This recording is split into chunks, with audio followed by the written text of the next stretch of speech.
ഉരുളെടുത്ത വയനാട്ടിലേക്ക് രക്ഷാദൗത്യത്തിനായി എത്തിയ സൈനികർക്കിടയിൽ മാസ്ക് ധരിച്ച ഒരു ഉദ്യോഗസ്ഥനുണ്ട്. ഭാരതത്തിൻ്റെ മുൻ കരസേനാ മേധാവി general Bipin Rawat the most fearless man എന്ന് വിശേഷിപ്പിച്ച സൈനികൻ ലഫ്റ്റനന്റ് കേണൽ ഋഷി രാജലക്ഷ്മി. ശത്രുക്കളിൽ നിന്ന് തൻ്റെ രാജ്യത്തെ സംരക്ഷിക്കുക മാത്രമല്ല, പ്രതിസന്ധി ഉണ്ടാകുമ്പോൾ കൈത്താങ്ങാവണമെന്ന ഉറച്ച ബോധ്യമാണ് അദ്ദേഹത്തിനുള്ളത്.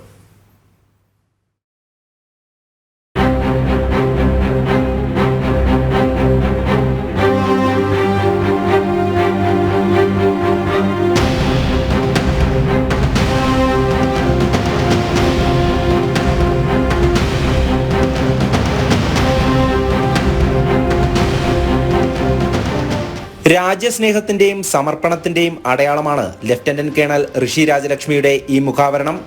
2017 മാർച്ച് 4 കശ്മീരിലെ പുൽവാമയിൽ ഭീകരരെ കീഴടക്കാനുള്ള ദൗത്യത്തിനിടെ ജെയ്ഷെ മുഹമ്മദിന്റെയും ഹിസ്ബുൾ മുജാഹിദിന്റെയും കേന്ദ്രങ്ങളിൽ നേരിട്ട് ചെന്ന് സംഘത്തലവന്മാരെ അമർച്ച ചെയ്ത ധീരസൈനികൻ. ഇന്ത്യൻ മിലിറ്ററി അക്കാദമിയിലെ പരിശീലനമാണ് ഋഷിയുടെ കരുത്ത്. 2017 കശ്മീരിലെ ദ്രാലിൽ നടത്തിയ ഓപ്പറേഷനിൽ ഭീകരാക്രമണത്തെ തുടർന്ന് തീവ്ര പരിചരണ വിഭാഗത്തിൽ കഴിയുമ്പോഴായിരുന്നു മുൻ കരസേനാ മേധാവി general Bipin Rawat the most fearless man എന്ന് വിശേഷിപ്പിച്ചത്. അന്ന് പരിക്ക് പറ്റിയ ഋഷിയെ കണ്ട് ഡോക്ടർമാർ പോലും പകച്ചു നിന്ന നിമിഷം. ആത്മവിശ്വാസത്തോടെ കൈ ഉയർത്തി കാണിച്ച ധീരസൈനികനെ മറ്റെന്താണ് വിളിക്കുക?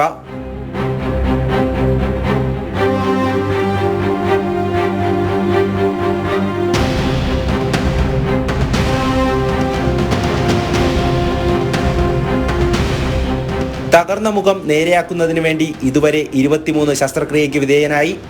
അദ്ദേഹത്തിന്റെ പോരാട്ടവീര്യത്തെ തകർക്കാനായില്ല ആ വെടിയുണ്ടകൾക്ക്. പരിക്കുകൾ ഭേദമായ ഉടൻ തന്റെ സൈനിക ജീവിതത്തിലേക്ക് ഋഷി തിരികെ എത്തി.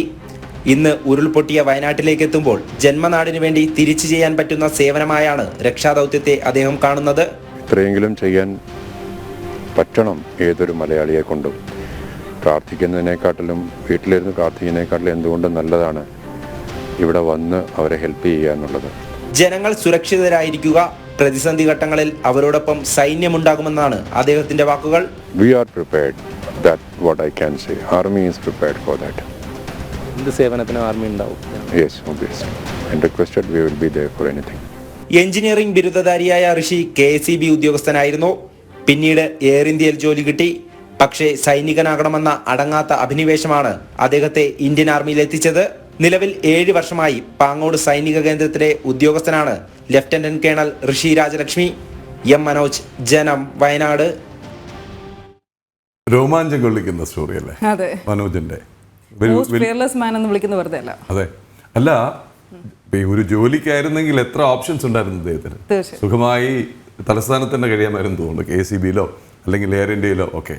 അപ്പോൾ രാജ്യസേവനത്തിനായി ഇറങ്ങി പുറപ്പെട്ട് വാക്കുകളുടെ മിതത്വം ശ്രദ്ധിച്ച് കാണുമല്ലോ അല്ലേ മനോജ്? ഇങ്ങനെ പലതും ചോദിക്കുന്നുണ്ട്, വി ആർ റെഡി അങ്ങനെ. അപ്പോൾ വാക്കുകൾ കുറച്ചും ആക്ഷൻ മുന്നേ നിൽക്കുന്ന എല്ലാ സൈനികർക്കും വേണ്ടിയിട്ടാണ് ലഫ്റ്റനന്റ് കേണൽ ഋഷി രാജലക്ഷ്മിക്കും ജനം പ്രേക്ഷകരുടെ ഒരു സല്യൂട്ട്.